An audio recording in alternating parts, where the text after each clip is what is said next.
Pada zaman dahulu kala, tepatnya di wilayah Sumatera Selatan, terdapatlah Putri Kemarau. Nama asli putri tersebut adalah Putri Jelitani. Dia disebut Putri Kemarau karena lahir pada musim kemarau. Sayangnya, ibundanya sudah meninggal dunia, sehingga dia menjadi putri sematawayang sang raja. Raja tersebut adalah raja yang tegas dan bijaksana. Negeri yang dipimpinnya begitu tentram dan makmur. Namun, pada suatu ketika, negeri tersebut dilanda musim kemarau yang begitu panjang.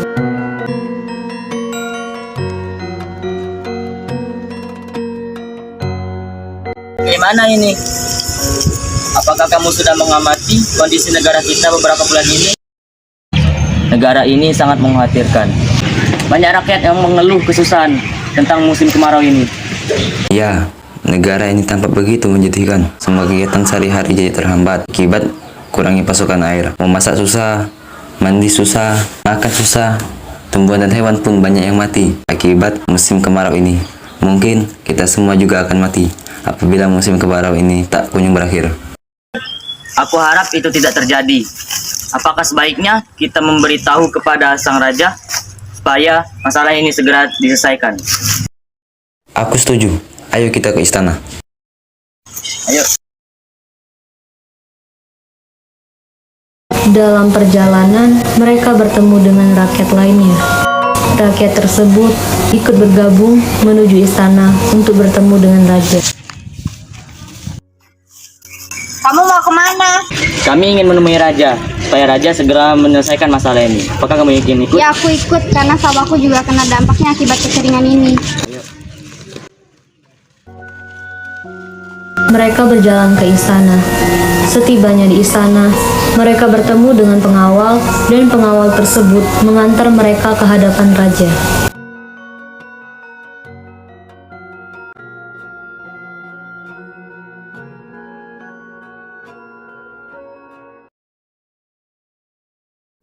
Ada perihal apa sehingga kalian datang menemuiku?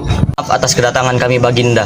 Maksud kami kemari ialah untuk memohon kepada Baginda untuk mengatasi masalah tentang musim kemarau yang tengah melanda negeri ini. Baiklah, sebenarnya saya juga memikirkan masalah ini. Siang ini saya telah mengumpulkan para peramal untuk berkumpul di istana dengan tujuan untuk menemukan jalan keluar atas masalah ini. Baiklah Baginda, kami akan menunggu kabar baik dari Baginda. Kalau begitu, kami pamit mohon undur.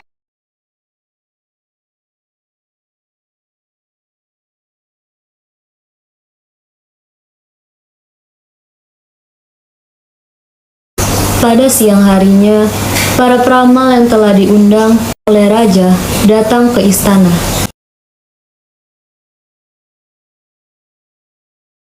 Saya mengundang kalian dengan tujuan untuk menemukan jalan keluar atas masalah kekeringan yang terjadi saat ini.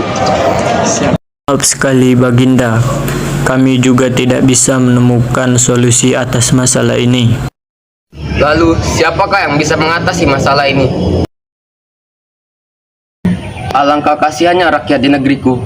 Mereka pasti sangat menderita akibat keadaan sulit yang tengah terjadi saat ini. Mohon maaf atas keterbatasan pengetahuan kami untuk mengatasi masalah yang terjadi pada saat ini.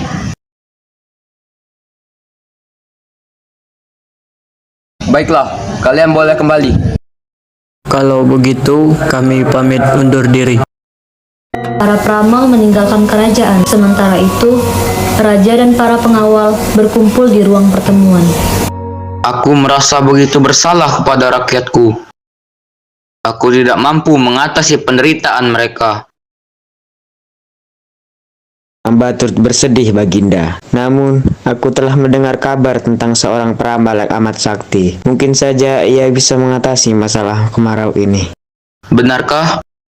Lantas di manakah peramal sakti itu berada? Peramal itu berada di desa terpencil yang letaknya jauh dari kerajaan ini, Baginda. Aku harap dia dapat memberikanku solusi. Segera siapkan kereta. Aku akan menuju ke desa tempat di mana peramal sakti itu berada. Siap Baginda. Raja segera bersiap-siap untuk menemui para peramal yang dimaksud. Setelah itu, seluruh keluarga kerajaan berkumpul. Duhai anakku, ayah akan menemui seorang peramal yang ada di desa yang jauh dari kerajaan ini. Selama kepergian ayah percayakan kerajaan ini kepadamu. Baiklah ayah, aku akan mematuhi perintah ayah. Raja segera berangkat dan meninggalkan kerajaan. Setelah beberapa lama, Raja pun tiba di kediaman peramal yang dituju. Suatu kehormatan bagi hamba, Baginda telah jauh-jauh datang ke gubuk hamba. Mohon maaf, ini hanya sebuah hunian yang sangat sederhana. Tak perlu minta maaf. Saya seharusnya meminta maaf telah mengganggu waktu Anda. Kiranya, apa yang membuat Baginda Raja repot-repot datang kemari? Wahai Tuan Peramal, negeriku tengah dilanda musim kemarau. Rakyatku kesulitan dalam menghadapinya, dan aku tidak mempunyai jalan keluar. Tolong, apakah Anda cara untuk mengatasinya?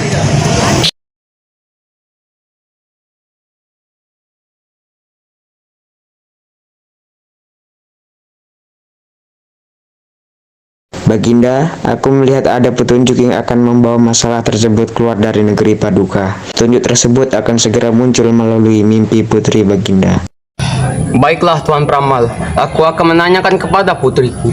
Terima kasih telah membantu. Terima kasih kembali, Baginda.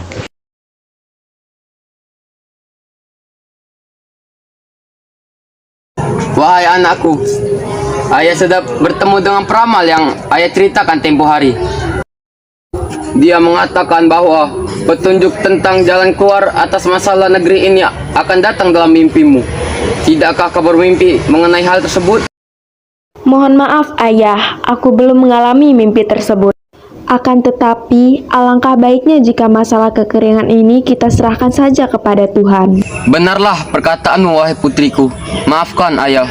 Sekarang ayah sudah sadar dengan apa yang seharusnya ayah lakukan. Malam pun tiba. Sang putri tertidur di kamar pribadinya. Saat tidurnya itu, putri bermimpi bertemu dengan ibunya.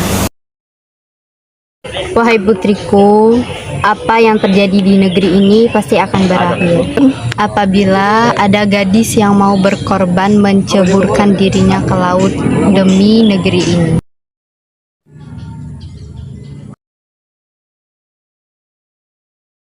Ada apa kau wahai putriku? Ayah, aku baru saja bermimpi.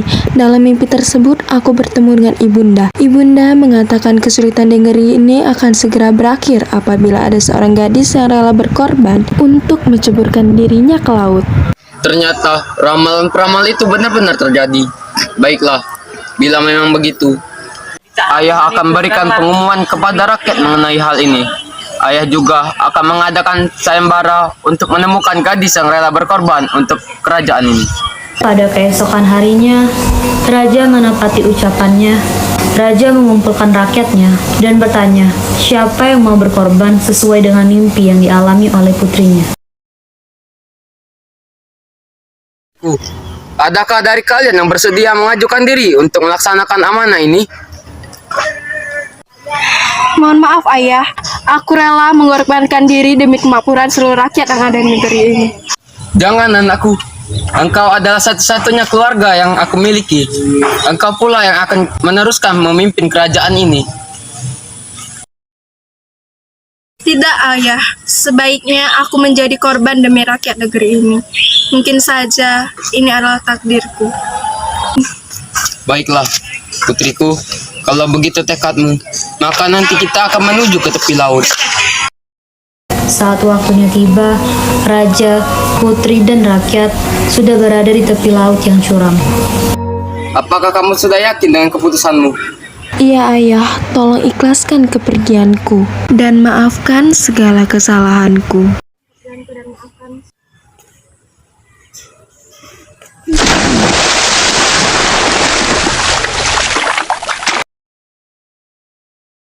Baiklah rakyatku, mari kita kembali ke rumah masing-masing. Setibanya di istana, Raja pun tidur di dalam kamarnya. Kala itu, Raja mendengar sebuah suara goib. Pergilah ke tepi laut dan temui putrimu.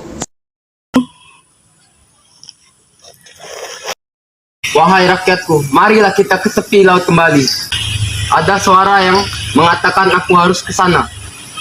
Raja dan rakyat menuju ke tepi laut untuk menemukan putri di sana. Pengawal! Iya, Baginda. Segera bawa putriku kemari. Baik, Baginda.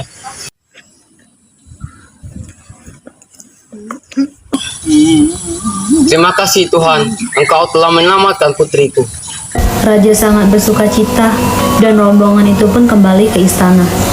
Masalah sudah terselesaikan dan beberapa tahun kemudian Putri Kemarau menjadi ratu menggantikan ayahnya. Ia memerintah dengan bijaksana sehingga rakyatnya bisa hidup dengan tentram dan makmur.